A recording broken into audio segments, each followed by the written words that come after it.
Buenas tardes, ¿cómo están? Bien, bueno, un poco que hacía esa introducción de un momento en el que seguimos asistiendo a casos muy por debajo de la línea de los momentos más severos, pero bueno, todo algo más llevadero pareciera ser la situación, ¿no? Al mismo tiempo nos metemos en un momento quizás que sea clave en el tránsito hacia el invierno. ¿Cómo estás viendo vos todo este escenario?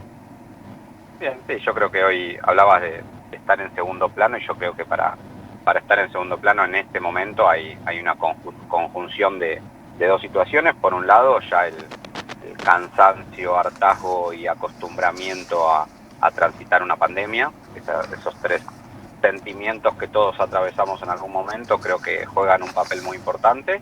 Y por el otro, la situación real, que sí, sin duda en este momento estamos en un valle de casos y principalmente de casos graves y de fallecidos, sin duda es el indicador más importante.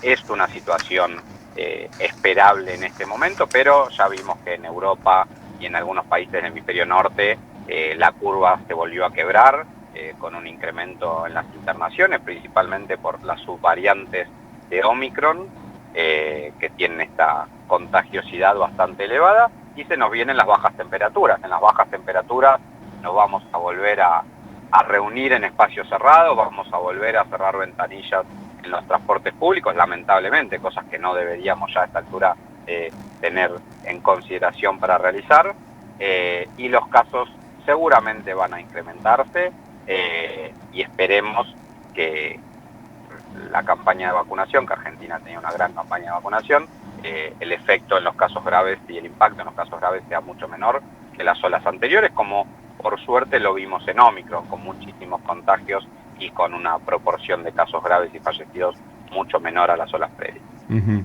¿Y qué hay de una dosis adicional por fuera de, bueno, de los segmentos de la población que tienen algún tipo de cuadro complicado respecto a su salud, alguna comorbilidad? Digo, la cuarta dosis, un poco que estaba siendo utilizado en ese segmento de la población.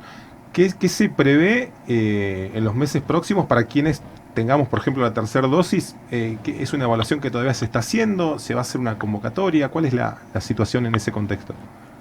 Sí, así como he dicho, en momentos pre-Omicron, donde la tercera dosis tampoco había demostrado mucha cosa antes de que aparezca Omicron, y con Omicron esta tercera dosis mostró su relevancia. Bueno, en esta instancia la cuarta dosis, fuera de la población de riesgo, principalmente en menores de 50 años sin comorbilidades, no ha demostrado mucho beneficio. Ahora, si aparece otra variante, que nunca estamos exentos de que pase, esta cuarta dosis seguramente va a tener su rol, y desde el punto de vista pragmático y de situación intrapandemia, y con todo lo que ha traído la pandemia de impacto en salud, de impacto psicológico, yo creo que la cuarta dosis va a terminar siendo una recomendación para la gran mayoría, pero insisto, el impacto de ella en cuanto a beneficio en menores de 50 años sin comorbilidades, por el momento la evidencia es que es muy escaso.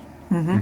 ¿Y qué pasa con aquellas personas que, bueno, que son antivacunas porque algunas argumentan que las vacunas no están científicamente comprobadas, que no han atravesado todos los pasos necesarios? ¿Qué podemos decir ahora, doctor?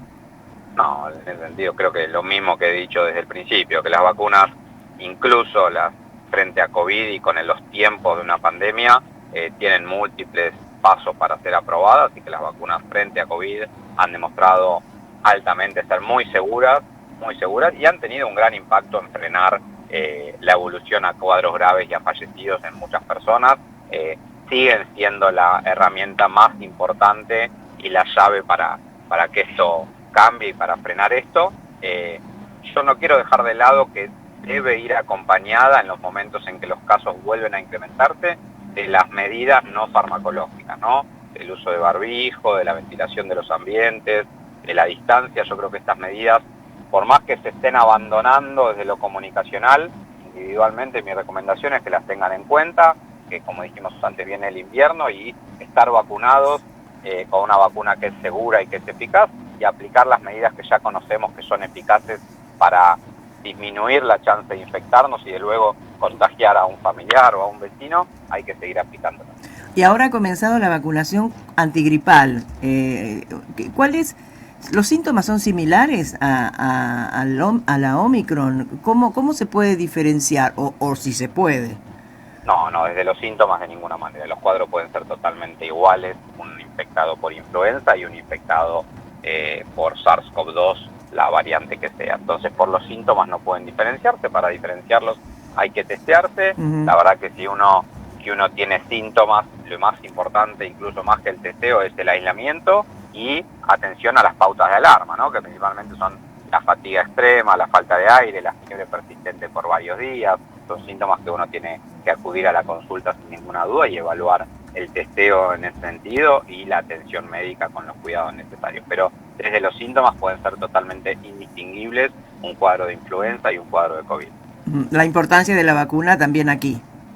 La vacuna antigripal para los grupos de riesgo es fundamental. Nosotros como personal de salud también vacunarnos para no contagiar a nuestros pacientes que pueden tener factores de riesgo. Entonces también por ahí empieza la campaña y vacunarse para la gripe en este momento muy importante. Se ha adelantado la curva de casos de influenza respecto a años anteriores.